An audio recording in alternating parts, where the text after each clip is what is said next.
Thanks for clicking. The Bank of Canada appears to have fixed the problems in the overnight repo market.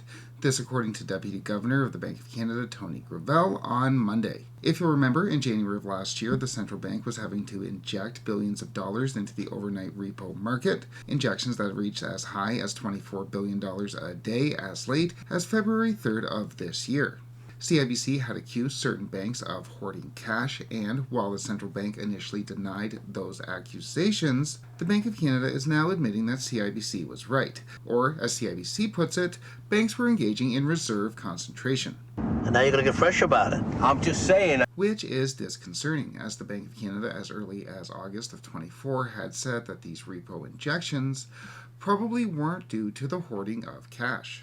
And given that amid current geopolitical uncertainties that the central bank is likely going to be relying on Canadians trusting its outlook, these revelations don't look all that great. With that said, it's not as though these revelations are being widely publicized. Evidently, central bank credibility isn't all that important, obviously not as important as front page news like maybe you should try a reverse mortgage to give your kids money to buy a house, or they'll retire poor. I wouldn't want that to happen.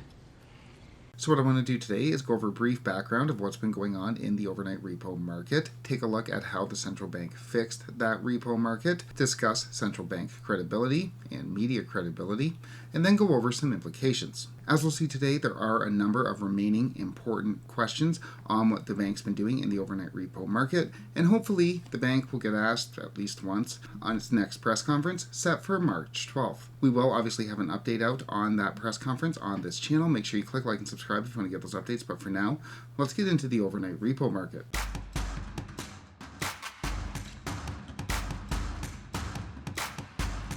Onto the repo market, very briefly, as we've gone over this on this channel before, at the end of every day, banks trade money and collateral back and forth. If Bank A is low on cash at the end of the day, but say has a lot of collateral, like government bonds, it can put those government bonds up for collateral and borrow money from the other banks. The banks, ideally, are happy to lend the money, earning a little bit of interest, the overnight rate set by the Bank of Canada, and the banks that need the cash are happy because they get the cash.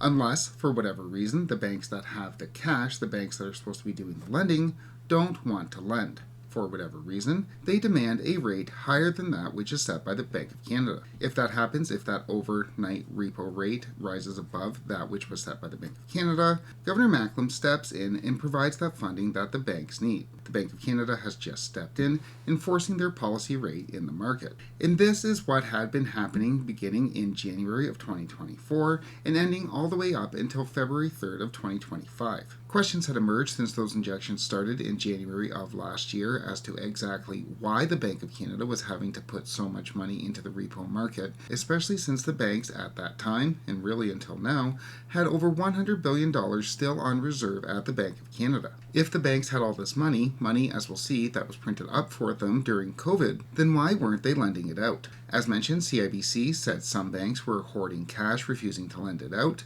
and the central bank blamed it on new entrants, hedge funds, entering into the repo market, demanding more funding than that was available. And the media, for its part, didn't pay a whole lot of attention to it, with 8 pages of articles devoted to rate cuts in January of 24, versus 3 articles on the cash injections into the market 3 weeks after those cash injections into the overnight repo market started. And I don't know what that is. And then, all of a sudden, those cash injections stopped on February 3rd. So what exactly happened on February 3rd? Well, a few days prior, at the January 29th announcement, the bank announced it would be lowering its deposit rate, noting why in a footnote, saying that it would be setting the deposit rate 5 basis points below the bank's policy interest rate to improve the effectiveness of monetary policy implementation. And what's the deposit rate? That's the rate that the Bank of Canada pays to financial institutions, meaning the banks, when they deposit their cash on reserve at the Bank of Canada. Remember all of those reports on how the Bank of Canada may lose billions of dollars over the next few years? Yeah, it's those accounts that hold the bank's money that were printed up for them by the Bank of Canada during COVID, when the Bank of Canada bought up hundreds of billions of dollars worth of bonds from the banks, and the banks needed somewhere to put that money. And now the central bank has to pay interest, has to pay the deposit rate on that money held by those banks.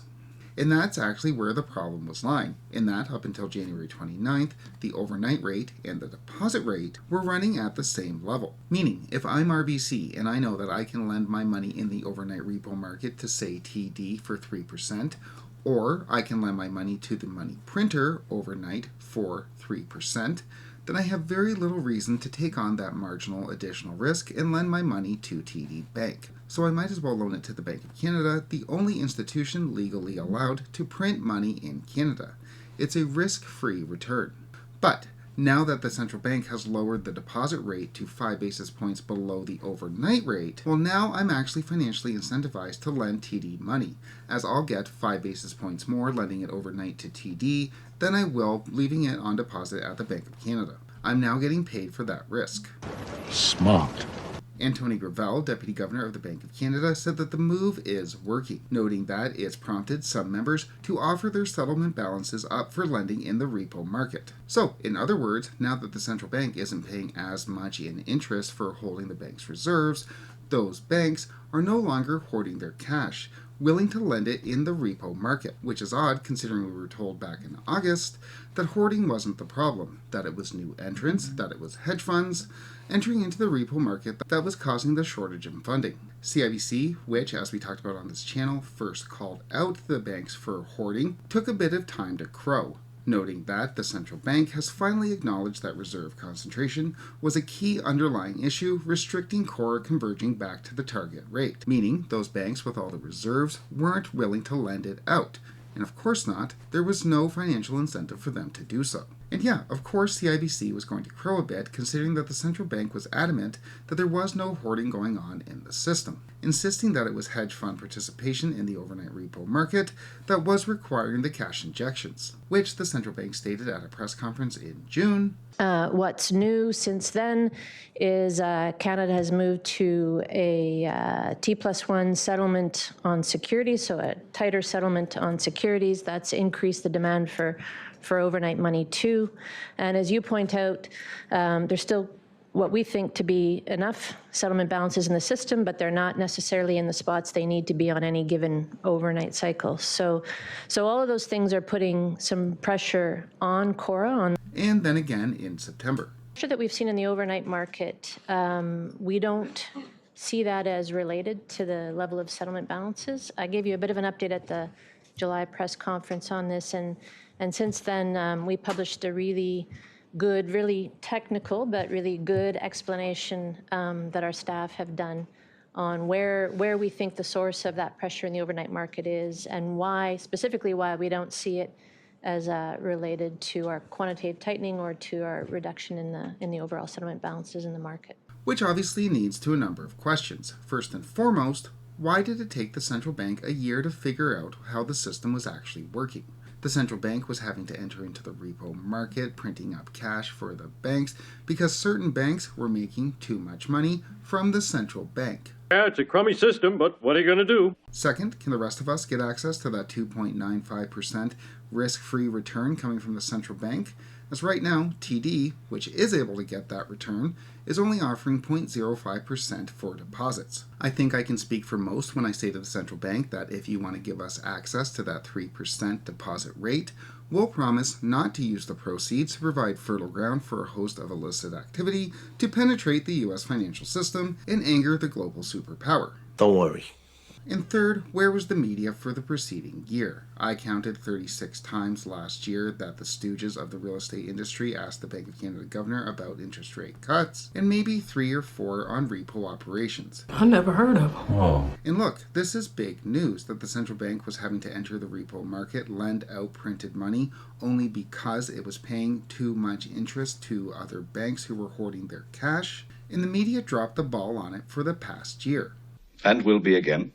As we saw, Governor Macklem was asked about these overnight repo operations on multiple occasions, and he usually deferred to Deputy Governor Carolyn Rogers. Operations last week in overnight markets to keep CORRA. Why didn't the central bank just say that because the overnight rate was equal to the deposit rate, that banks were refusing to lend their cash as there was no financial incentive for them to do so? Did the central bank not know that that's what was going on? Or did the central bank know what was going on, but understood that the reception to that news that so much money was being printed in interest for the banks that the reaction on the part of Canadians would not have been great. I'm not running a popularity contest. Whether or not the central bank is asked any of these questions at the upcoming press conference is doubtful, but we will obviously have an update out on that conference on this channel. Make sure you click like and subscribe if you want to get those updates, but for now, thanks so much for watching.